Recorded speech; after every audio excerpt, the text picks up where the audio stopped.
Hello बच्चों, मैं Bhupendra Kumar BPSC विद्यापीठ में आप सभी का स्वागत करता हूं। और आज मैं पुनः आप सभी के समक्ष मॉडर्न इंडिया से रिलेटेड बहुत ही महत्वपूर्ण टॉपिक को लेकर उपस्थित हूं।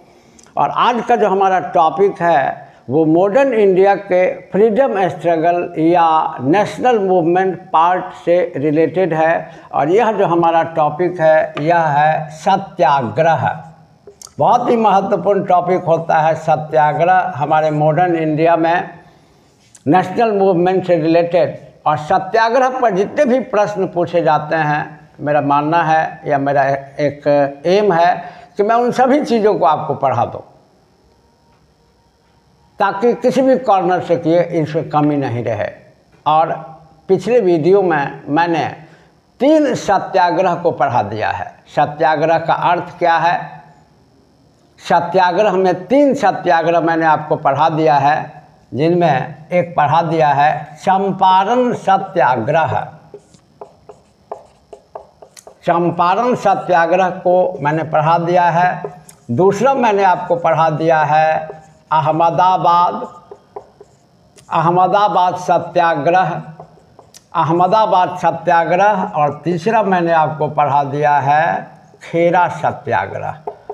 और याद रखें कि सत्याग्रह की जो अवधारणा है यह निश्चित रूप से या विशिष्ट रूप से या अनन्य रूप से गांधी से जुड़ी अवधारणा है। इसका प्रयोग विश्व में पहली बार अफ्रीका के संदर्भ में गांधी ने किया था और इसमें सफलता मिल गई गांधी को। इसके बाद भारत में सत्याग्रह में 4 सत्याग्रह प्रत्यक्ष रूप से गांधी ने संचालित किया, जिनमें 3 सत्याग्रह तो यही थे और एक नमक सत्याग्रह। इसके बाद एक प्रमुख सत्याग्रह का आयोजन गांधी से प्रभावित होने वाले या खेरा सत्याग्रह में गांधी के अनुयायी बन जाने वाले सरदार पटेल द्वारा किया गया। इसके बाद भारत के इतिहास में एक और सत्याग्रह है जो गांधी के प्रभाव में ही आकर मुख्य रूप से सरोजिनी नायडू द्वारा किया गया। तो निश्चित रूप से इतने सत्याग्रहों को अगर समझ जाया जाए बढ़िया से विथ कॉन्सेप्ट, तो आपके कोई सवाल नहीं छूटेंगे। तो सत्याग्रह क्या है ये तो हम लोग समझ ही चुके हैं, सरल है। सत्य के प्रति आग्रहशील रहना अहिंसा के साथ। इसीलिए सत्याग्रह के साथ सत्य और अहिंसा अनन्य रूप से जुड़ा हुआ है। चूँकि ये तार्किक पक्ष में प्रश्न पूछे जाते हैं कि सत्य और अहिंसा सत्याग्रह का अनन्य अंग है या नहीं है, तो निश्चित रूप से सत्य और अहिंसा सत्याग्रह का ही अनन्य अंग है। इसलिए कि सत्याग्रह का तात्पर्य ही है सत्य को लागू करवाने के लिए अटल रहना, वह भी अहिंसा के साथ, बिना किसी हिंसात्मक कार्यवाही के। तो निश्चित रूप से सत्याग्रह सत्य और अहिंसा से अनन्य रूप से जुड़ा हुआ है। और सत्याग्रह गांधी की ही अवधारणा है। और सत्याग्रह में इन 3 सत्याग्रहों को हम लोगों ने पढ़ लिया है। और अन्य सत्याग्रहों में हम लोग देखते हैं एक बारदोली सत्याग्रह। बारदोली सत्याग्रह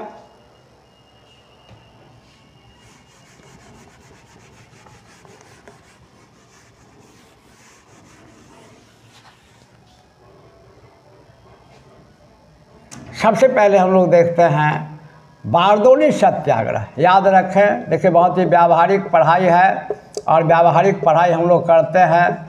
और इसमें आप अगर कलम कॉपी लेके बैठते हैं तो बहुत सारे मटेरियल को अगर आप नोट कर लें तो डायरेक्टली आपका नोट हो जाएगा और बहुत ही अच्छे से आपका प्रश्न बनेगा, वैसे सुन के भी याद हो जाएगा। बारदोली सत्याग्रह, सबसे पहला क्वेश्चन ध्यान में रखिए कि बारदोली सत्याग्रह 1928 ईस्वी में गुजरात के सूरत जिला में चला। बारदोली सत्याग्रह 1928 ईस्वी में गुजरात के सूरत जिला में हुआ। तो एक प्रश्न हमारा यहीं पर है इसके बाद बारदोली सत्याग्रह का क्यों चलाया गया, क्या कारण था? तो बारदोली सत्याग्रह का कारण था लगान वृद्धि। बारदोली सत्याग्रह का कारण था लगान वृद्धि। ये हमारा दूसरा प्रश्न है। और याद रखें कि इस काल में अंग्रेज़ों ने लगान को बढ़ाकर 30% कर दिया था। लगान को बढ़ाकर 30% कर दिया था और इसी लगान वृद्धि के विरुद्ध सरदार पटेल, इसी लगान वृद्धि के विरुद्ध सरदार पटेल के नेतृत्व में सत्याग्रह का संचालन किया गया। सरदार पटेल के नेतृत्व में सत्याग्रह का संचालन किया गया और सरदार पटेल का जो विचार था ये गांधी के विचार से प्रभावित था और लगान वृद्धि के विरुद्ध सरदार पटेल के नेतृत्व में बारदोली सत्याग्रह का आयोजन किया गया। और ध्यान रखें कि अपने विचारों को प्रसारित करने के लिए सरदार पटेल द्वारा बारदोली नामक पत्रिका का प्रकाशन भी किया गया। ये भी एक हमारा प्रश्न है।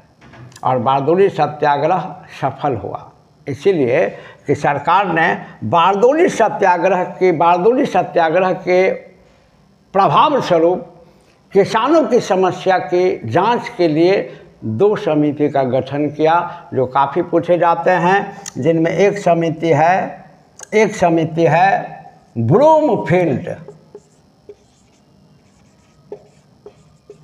ब्रूमफील्ड समिति और एक है मैक्सवेल जांच समिति। तो यहाँ भी हमारा प्रश्न है। और इस समिति ने जो अपना रिकमेंडेशन दिया उसने वास्तव में देखा कि लगान वृद्धि नाजायज़ है और इस समिति ने लगान को घटाने के लिए सुझाव दिया, अनुशंसा किया और इसकी अनुशंसा को स्वीकार करते हुए लगान को घटाकर 6.3% कर दिया गया। और यह भी कहा जाता है कि सरदार पटेल को इसी आंदोलन के दौरान सरदार की उपाधि मिली थी क्योंकि इनका मूल नाम वल्लभ भाई पटेल था। तो बस इतना प्रश्न अगर याद रखें तो एक भी प्रश्न आपका नहीं छूटेगा। NCERT जितना एक्सपेंशन दिया है उसमें इतने पॉइंट्स आपके प्रश्न के लिए हैं। बारदोली सत्याग्रह 1928 में गुजरात के सूरत में हुआ। बारदोली सत्याग्रह लगान वृद्धि के विरुद्ध हुआ। बारदोली सत्याग्रह में लगान को बढ़ा करके बारदोली सत्याग्रह से पहले लगान को बढ़ा करके 30% कर दिया गया था और इसी बढ़े हुए लगान के विरुद्ध सरदार पटेल के नेतृत्व में बारदोली में सत्याग्रह का संचालन हुआ, जिसे बारदोली सत्याग्रह कहते हैं। और अपने विचारों को अधिक से अधिक फैलाने के लिए, अपने सत्याग्रह को मजबूती प्रदान करने के लिए सरदार पटेल द्वारा बारदोली नामक पत्रिका का प्रकाशन भी किया गया और सरकार पर बारदोली सत्याग्रह का असर हुआ, अर्थात सत्याग्रह सफल हुआ और सरकार ने किसानों की समस्या की जांच के लिए 2 समिति का गठन किया, ब्रूमफील्ड तथा मैक्सवेल जांच समिति। और इस जांच समिति की अनुशंसा के आधार पर लगान को घटाकर 6.3% कर दिया गया। और इसी सत्याग्रह के दौरान ऐसा कहा जाता है कि वल्लभ भाई पटेल को सरदार की उपाधि मिली। तो इतना हम लोग पहले से इतना हम लोग का क्वेश्चन का दायरा रहता है। इसके बाद अगला आपका सत्याग्रह है नमक सत्याग्रह। और यह सत्याग्रह 1930 में चला और यह रिलेट करता है सविनय अवज्ञा आंदोलन से। ध्यान रखें कि भारत में गांधी के नेतृत्व में 3 सत्याग्रह का संचालन किया गया और गांधी के नेतृत्व में भारत में 3 राष्ट्रीय आंदोलन के संचालन हुए, जैसा कि हम सभी जानते हैं, जिनमें पहला असहयोग आंदोलन था, दूसरा सौजन्य अवज्ञा आंदोलन था और तीसरा भारत छोड़ो आंदोलन था, क्विट इंडिया मूवमेंट, जो 1942 में हुआ था। और यहाँ एक बहुत ही प्रमुख प्रश्न मॉडर्न इंडिया के नेशनल मूवमेंट सेक्शन से रहता है कि तीनों राष्ट्रीय आंदोलन का उद्घाटन कार्यक्रम शुरू करने वाला कार्यक्रम क्या था। क्योंकि हर आंदोलन के दौरान धरना, प्रदर्शन, नारेबाजी, स्वदेशी, बहिष्कार, यही सब होता था। और एक ऐसा कार्यक्रम था जिसको पूरा करके या जिसको संचालित करके आंदोलन को शुरू किया जाता था, इसी को कहा जाता है उद्घाटन कार्यक्रम। तो इसी नाम से प्रश्न पूछे जाते हैं। जैसे प्रथम राष्ट्रीय आंदोलन जो था गांधी के नेतृत्व में, जो 1920 में हुआ असहयोग आंदोलन के रूप में, इसका उद्घाटन कार्यक्रम क्या था।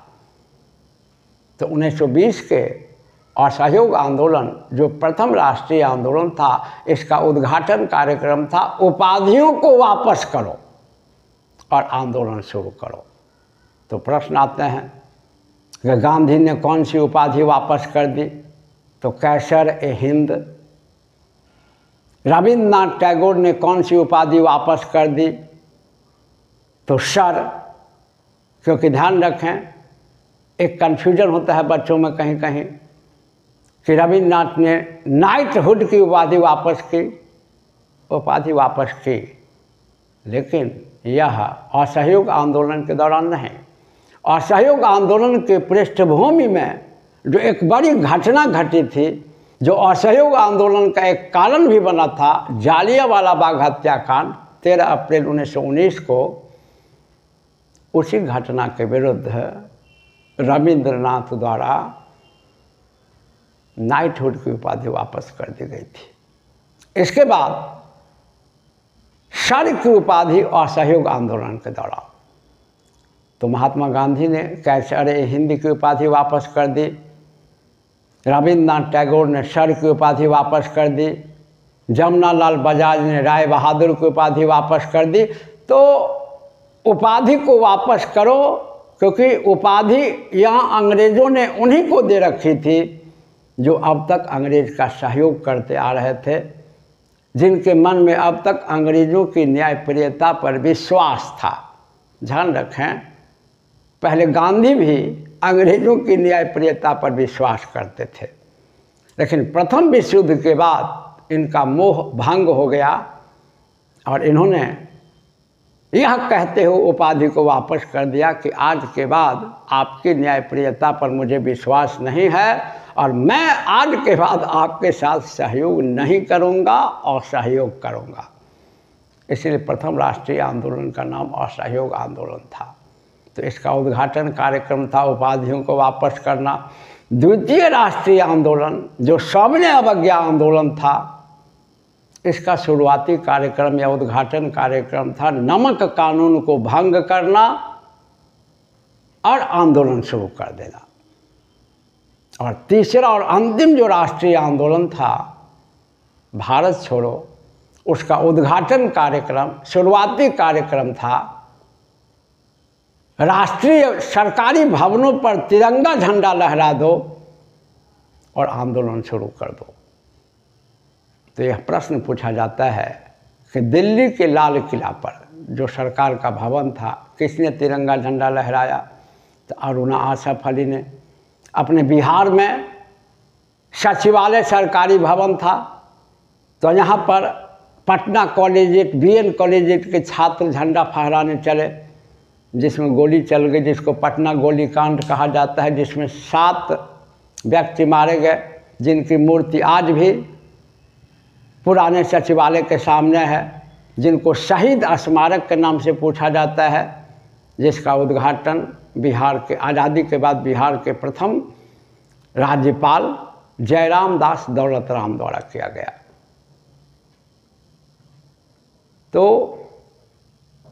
तीनों राष्ट्रीय आंदोलन का शुरुआती कार्यक्रम पूछता है, जो मैंने आपको बताया। और द्वितीय राष्ट्रीय आंदोलन, सविनय अवज्ञा आंदोलन, जिसको कभी कभी द्वितीय असहयोग भी कहते हैं, का उद्घाटन कार्यक्रम था नमक सत्याग्रह, अर्थात नमक कानून को भंग करने के लिए नमक सत्याग्रह। तो नमक कानून को भंग करो और आंदोलन स्टार्ट कर दो। तो सबसे पहले गांधी ने नमक कानून को भंग करने के लिए ही नमक सत्याग्रह किया, और इसी के संदर्भ में आप जानते हैं कि दांडी मार्च भी हुआ, जिसको दांडी मार्च के नाम से भी जाना जाता है। तो दोनों प्रश्न आते हैं। लेकिन गांधी की एक आदत थी कि पहले सामने वाले को पूरा वो अवसर देता था कि आप हमारी मांग को मान लें, नहीं मानेंगे तो हम इस प्रकार की कार्रवाई या ऐसा कोई आंदोलन करेंगे। तो गांधी ने कुछ खास पॉइंट को याद रखेंगे, जहां आपका हर सवाल बन जाएगा। पढ़ें तो एक ऐसा स्टैंडर्ड में पढ़ें ताकि हर चीज़ आपका कवर अप हो जाए, हर सवाल बन जाए। तो आंदोलन शुरू करने से पहले ही, सविनय अवज्ञा आंदोलन शुरू करने से पहले ही गांधी ने 31 जनवरी 1930 को गांधी ने तत्कालीन गवर्नर जनरल लॉर्ड इरविन के समक्ष 11 सूत्री मांगे रखी। 11 सूत्री मांगे रखी। तो यहाँ भी एक प्रश्न है, गांधी ने किसके समक्ष 11 सूत्री मांगे रखी? तो आंदोलन शुरू करने से पहले गांधी ने 11 को मांग रखा कि आप इसको मान लीजिए तो हम आंदोलन शुरू नहीं करेंगे, नहीं मानेंगे तो हम आंदोलन शुरू करेंगे। और इसी में एक मांग यह भी था कि नमक कानून को वापस लीजिए, यह कानून गलत है। क्योंकि इस काल में नमक के उत्पादन और बिक्री पर सरकार के एक अधिकार था, या वह कोई भी भारतीय तभी नमक बना सकता था और बेच सकता था जब वो गवर्नमेंट को टैक्स पे करे, नमक कर अदा करे। गांधी ने कहा यह कानून अनुचित है, सर्वथा। और गांधी का मानना था कि भाई समुद्र का जल प्रकृति से मुफ्त रूप से मिला हुआ है। जिस तरह से सूर्य की रोशनी, हवा प्रकृति द्वारा मुफ्त दी गई है, उसी तरह समुद्र का जल भी है। और समुद्र के जल से यदि भारतीय नमक बनाते हैं तो इस पर कर लगा देना अंग्रेजों की तरफ से सर्वथा अनुचित है। तो गांधी ने कहा कि इस कानून को भी वापस लीजिए। 11 सूत्री मांग जो गांधी ने प्रस्तुत किया, उनमें एक मांग यह भी था कि नमक कानून को वापस लीजिए। लेकिन लॉर्ड इरविन ने गांधी की मांगें नहीं मानी। अंततः गांधी ने सविनय अवज्ञा आंदोलन आरंभ करने का निर्णय लिया, और सविनय अवज्ञा आंदोलन का आरंभिक कार्यक्रम था नमक कानून को भंग करो और आंदोलन को आरंभ कर दो। तो नमक कानून को भंग करने के लिए गांधी ने दांडी मार्च किया। और गांधी ने दांडी मार्च किया। मार्च का मतलब होता है किसी बड़े मिशन या उद्देश्य को पूरा करने के लिए पैदल चलना। जैसे अभी कांग्रेस के एक बड़े लीडर राहुल गांधी जी ने भारत जोड़ो उद्देश्य को पूरा करने के लिए पैदल मार्च किया। तो जब किसी बड़े उद्देश्य को या किसी बड़े मिशन को पूरा करने के लिए बहुत सारे लोग होने चाहिए, अकेले नहीं, बहुत सारे लोग एक साथ पैदल चलते हैं अपनी ऊर्जा का, शक्ति का प्रदर्शन करते हुए, तो सामान्य शब्द में इसको मार्च कहा जाता है। तो गांधी ने दांडी मार्च आरंभ किया। और इसके कुछ बिंदु को याद रखें जहां डायरेक्टली प्रश्न होते हैं। 12 मार्च 1930 ईस्वी को गांधी ने साबरमती आश्रम से मार्च को आरंभ किया। साबरमती आश्रम से, जैसा कि आप सभी जानते हैं कि साबरमती आश्रम जो है यह गांधी ने 1916 में बनाया था, आपको गुजरात के अहमदाबाद में। गांधी की आदत थी कि वो लोगों को यूनाइट करने के लिए इंस्टीट्यूशन, संगठन बनाता था। साउथ अफ्रीका में ही जब रंग भेद नीति के विरुद्ध इन्होंने अपने जीवन का प्रथम सत्याग्रह किया, तो साउथ अफ्रीका में भी बहुत ही प्रमुख संगठन की स्थापना की, जो काफ़ी पूछे जाते हैं। 2 संगठन थे, जिनमें सबसे प्रमुख संगठन था फिनिक्स फॉरम फिनिक्स फार्म और दूसरा था टॉल्स्टॉय फार्म। और 1915 में साउथ अफ्रीका से इंडिया आ गए हैं और 1916 में साबरमती आश्रम की स्थापना किए हैं गुजरात के अहमदाबाद में साबरमती नदी के किनारे। और यहीं से 12 मार्च 1930 ईस्वी को ये अपने 78 अनुयायियों या साथियों के साथ यहाँ से चले हैं और लगभग 240 किलोमीटर की दूरी तय करके 6 अप्रैल 1930 को समुद्र के किनारे ही गुजरात में दांडी नामक स्थान पर पहुँचे हैं। अब यहाँ एक बहुत ही महत्वपूर्ण बात, जैसा कि मैं बार बार आपको पढ़ाता हूँ कि मैं जितने भी चीज़ों को पढ़ाता हूँ, चाहे मैं रेगुलर क्लास में पढ़ाऊँ, जैसा कि मैं बताता रहता हूँ कि मेरा रेगुलर क्लास चलता है पटना के गोला रोड में, बीपीएससी विद्यापीठ के नाम से मेरा इंस्टीट्यूशन है। लगातार बच्चे पढ़ाई करते रहते हैं, हर चीज़ की सुविधा उपलब्ध होती है, क्योंकि सबसे बड़ी चीज़ है पढ़ाई, तथ्य। और याद रखिएगा, अगर आप बुरा न माने तो हमेशा याद रखेंगे कि पढ़ाई एक तपस्या है और इसमें आराम नहीं होता, ये शाश्वत सत्य है। इसमें कष्ट होता है, त्याग करना पड़ता है। तो पढ़ाई बिल्कुल त्याग की चीज़ है और सही ढंग से पढ़ें तो आप बहुत सारी चीज़ को बढ़िया से कलेक्ट कर सकते हैं। तो गांधी, अब जैसा कि मैंने आपको बताया कि मैं जो भी पढ़ाता हूँ एनसीईआरटी से रिलेटेड होता है, इधर उधर के मटेरियल को मैं टच नहीं करता हूँ, या बीटीबीसी, 2 ही ऑथेंटिक मटेरियल है। कोई भी बच्चे पढ़ते हैं तो यही 2 मटेरियल से पढ़ाई करते हैं। जितने भी अनदर गाइड्स वगैरह लिखे गए सब भी इन्हीं से लेकर के लिखा जाता है, तो क्यों ना ओरिजिनल चीज़ को पढ़ लिया जाए। तो यहाँ पुराना एनसीईआरटी और न्यू एनसीईआरटी के डेटा में डिफरेंस होता है, और इसका एक एग्जांपल यहाँ भी है कि पुराना एनसीईआरटी में 375 किलोमीटर दिया गया है जो अनुपयुक्त है। न्यू एनसीईआरटी इसको 240 किलोमीटर किया है। तो इसको ध्यान में रखेंगे। और 6 अप्रैल 1930 को गांधी दांडी नामक स्थान पर पहुँचे और बगैर कर दिए नमक बना लिया। तो नमक कानून भंग हो गया, क्योंकि नमक कानून कहता था कि कोई भी भारतीय बिना कर दिए ना तो नमक बना सकता है और ना ही नमक बेच सकता है। तो गांधी ने नमक बना लिया यहाँ पर बिना टैक्स दिए हुए, तो नमक कानून भंग हो गया। और चूंकि नमक कानून भंग हो गया तो यह कानून हर जगह भंग करके आंदोलन आरंभ करना था। तो हम लोग जब बिहार का एग्ज़ाम देते हैं तो बिहार के क्वेश्चन जहाँ टच करते हैं उनको हम लोग जरूर चर्चा कर लेते हैं। और याद रखेंगे कि बिहार में नमक सत्याग्रह जो है यह प्रमुख पहला नमक सत्याग्रह डॉक्टर राजेंद्र प्रसाद के नेतृत्व में हुआ था बिहार में। ये प्रश्न बिहार वाले में आ जाते हैं। और अब यहाँ एक बड़ी समस्या है, बड़ी बात पूछी जाती है कि बिहार में तो समुद्र है नहीं, तो यहाँ कैसे नमक सत्याग्रह हुआ। तो इनफैक्ट क्या है कि चंपारण और सारण की जो मिट्टी है वो नमकीन है, उसमें लवण की मात्रा अधिक है, सॉल्ट अधिक है। तो राष्ट्रीय नेताओं ने क्या किया कि चंपारण की मिट्टी को पानी में खौलाया, और जैसा कि वैज्ञानिक पक्ष जानते हैं, जब पानी उड़ गया और केवल मिट्टी बच गया, गर्म होते होते पानी वाष्पीकृत होकर उड़ गया, केवल मिट्टी बच गया, और लवण हेवी सबस्टांस है तो वो निचले भाग में बैठ जाएगा। तो ऊपर वाले मिट्टी को काट के हटा करके नीचे वाला जो मिट्टी था उसको नमक का प्रतीक माना गया, नमक का सिंबल माना गया और उसी को बेचा गया। इस तरह से बिहार में नमक कानून को भंग किया गया।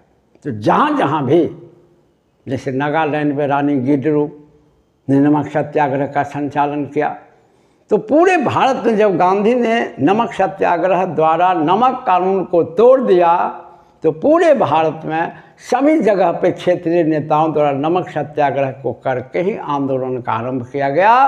और बिहार में इसका मुख्य नेतृत्व डॉक्टर राजेंद्र प्रसाद ने किया। और नमक सत्याग्रह के दौरान जो 78 साथी थे, इनमें 2 महिलाएं बड़ी प्रमुख थी, जहाँ के जिनके बारे में सवाल आता है। और एक थी सरोजिनी नायडू। सरोजिनी नायडू और एक थी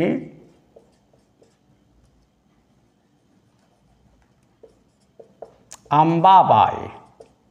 अंबाबाई। तो ये नमक सत्याग्रह से संबंधित प्रश्न तार्किक या फैक्चुअल हैं। नमक सत्याग्रह आरंभ करने से पहले या सविनय अवज्ञा आरंभ करने से पहले गांधी ने 31 जनवरी 1930 ईस्वी को लॉर्ड इरविन के समक्ष 11 सूत्री मांगें रखी, जिनमें एक मांग यह भी थी कि नमक कानून को वापस लिया जाए। नमक कानून कहता था कि नमक के उत्पादन और बिक्री पर सरकार का यानी अंग्रेज का एकाधिकार होगा, मोनोपोली होगा। कोई भी इंडियन विदाउट टैक्स पे किए हुए ना तो नमक बना सकता है ना ही बेच सकता है। इसलिए गांधी ने इस कानून को अन्यायपूर्ण कहा और कहा इसको वापस लीजिए। लॉर्ड इरविन ने गांधी की बातें नहीं मानी।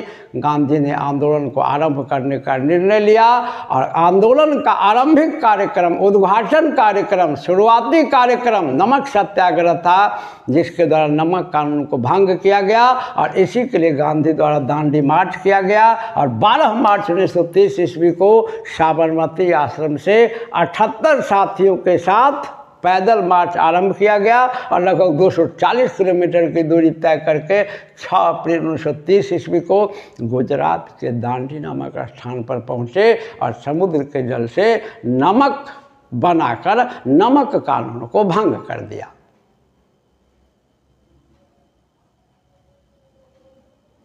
और हर जगह नमक कानून को भंग करके आंदोलन आरंभ किया गया और बिहार में इसके नेतृत्वकर्ता डॉक्टर राजेंद्र प्रसाद थे।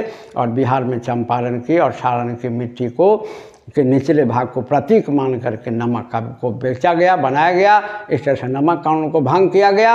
अब देखिए कि नमक कानून पर 2 बड़ा प्रमुख सवाल कि यह प्रश्न पूछा जाता है कि गांधी का वह कौन सा सत्याग्रह था जिसमें उसने अमीर और गरीब को एक पटल पर, जो कि दोनों विरोधी होते हैं, एक पटल पर ला दिया, समांतर रूप से खड़ा कर दिया, दोनों के उद्देश्य को एक कर दिया। निश्चित रूप से यह नमक सत्याग्रह ही था। तो इसका एक पॉइंट ध्यान में रखेंगे कि यह प्रथम सत्याग्रह, यह गांधी द्वारा चलाया गया सत्याग्रह था जिसमें अमीर और गरीब सबके उद्देश्य को एक कर दिया, यूनाइट कर दिया। चंपारण सत्याग्रह अमीर गरीब एक नहीं हुए, ये गरीब किसानों के समर्थन में था। अहमदाबाद सत्याग्रह मजदूरों के समर्थन में था। खेड़ा सत्याग्रह किसानों के समर्थन में था। And it was first satyagraha organised by Mahatma Gandhi, जिसने अमीर और गरीब को एक पटल पर ला दिया। तो बड़ा तार्किक सवाल है। और एक बार एक प्रश्न आया था बड़ा ही अच्छा किसी एग्ज़ाम में, कॉम्पिटिटिव एग्ज़ाम में, कि राष्ट्रीय आंदोलन के दौरान निम्न में कौन सा रसायन काफ़ी चर्चित रहा, कौन सा केमिकल काफ़ी चर्चित रहा।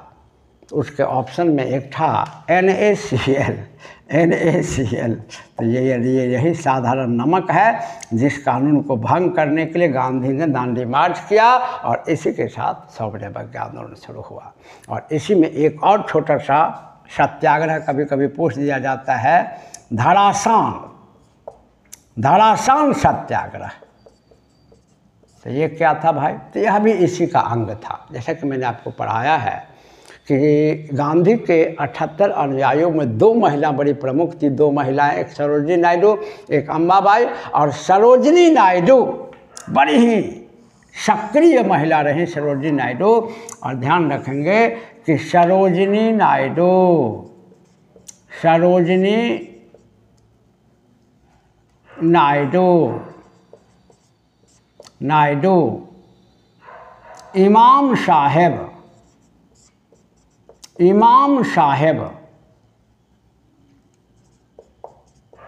इमाम साहेब तथा मणिलाल।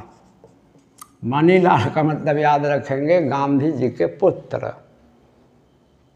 तो इन मुख्य रूप से सरोजिनी नायडू और मुख्य सहयोगी इमाम साहब और मणिलाल गांधी के पुत्र के नेतृत्व में धरासान में एक सत्याग्रह का आयोजन किया गया, नमक सत्याग्रह के ही दौरान, जिस पर पुलिस ने बर्बरता से लाठीचार्ज किया। इसलिए यह घटना चर्चित हो गई और इस पर प्रश्न पूछे जाते हैं। तो इसी दौरान धरासान सत्याग्रह भी हुआ। तो अपने भारत के स्वतंत्रता संघर्ष या राष्ट्रीय आंदोलन के दौरान जितने भी मुख्य सत्याग्रह हुए वे आपके पास कंप्लीट एक पैकेज के रूप में उपलब्ध हो गया। पिछले वीडियो में 3 सत्याग्रह को बता दिया था मैंने, चंपारण सत्याग्रह, अहमदाबाद सत्याग्रह, खेड़ा सत्याग्रह, आज मैंने बता दिया बारदोली सत्याग्रह, नमक सत्याग्रह और धरासान सत्याग्रह। और सब सत्याग्रह का सबसे पहला दक्षिण अफ्रीका में रंग भेद नीति के विरुद्ध सत्याग्रह। तो सत्याग्रह का अर्थ क्या है? साउथ अफ्रीका में गांधी द्वारा जीवन का प्रथम सत्याग्रह साउथ अफ्रीका में रंग भेद नीति के विरुद्ध। भारत में पहला सत्याग्रह गांधी द्वारा 1917 में चंपारण, दूसरा अहमदाबाद 1918 में, तीसरा खेड़ा सत्याग्रह और चौथा नमक सत्याग्रह। और इसके अलावा 2 अन्य सत्याग्रह जो गांधी के विचार से ही प्रभावित थे, बारदोली सत्याग्रह और धरासान सत्याग्रह। और आपके पास अब ऐसा टॉपिक हो गया कि जैसे अगर आपको कल बीपीएससी में इस बार से देखे होइएगा कि बीपीएससी वगैरह के एग्ज़ाम में जब हाई लेवल के एग्ज़ाम हम लोग देते हैं, जनरल जहाँ ऑब्जेक्टिव है वहाँ तो ये सब ऑब्जेक्टिव A to Z आपका बन जाएगा। और कल को जब आप बीपीएससी देते हैं और वहाँ जब टिप्पणी में पूछता है कि गांधी तथा सत्याग्रह को लिखिए, तो आपके पास ऐसे मटेरियल हो गए कि ऑब्जेक्टिव तो सहजता से बन ही जाएंगे। दोनों प्रश्न तार्किक और तथ्यात्मक। तार्किक जो उद्देश्य वगैरह को निर्धारित करता है, किसी गूढ़ तथ्य को किसी अवधारणा पर संबंधित प्रश्न होते हैं, और फैक्ट में कि ये कब हुआ, कहाँ हुआ, कैसे हुआ, किसने नेतृत्व किया, कौन सी पत्रिका निकाली गई, कौन सी जांच समिति का गठन किया गया, ये फैक्चुअल। तो सभी प्रकार के सवाल अब आपसे बनेंगे। और फिर इसी प्रकार के कुछ उपयोगी टॉपिक को लेकर के उपस्थित होऊंगा। लेकिन आप अगर अच्छा लगता हो पढ़ाई और उपयोगी लगता हो तो आप चैनल को ज़रूर सब्सक्राइब करें, वीडियो को लाइक करें और ऐसे मित्रों को ज़रूर भेजें, शेयर करें जिनके पास ये उपलब्ध नहीं होता है या जहाँ तक ये नहीं जा सका है। और फिर अगले वीडियो के साथ उपस्थित होंगे। तब तक के लिए धन्यवाद।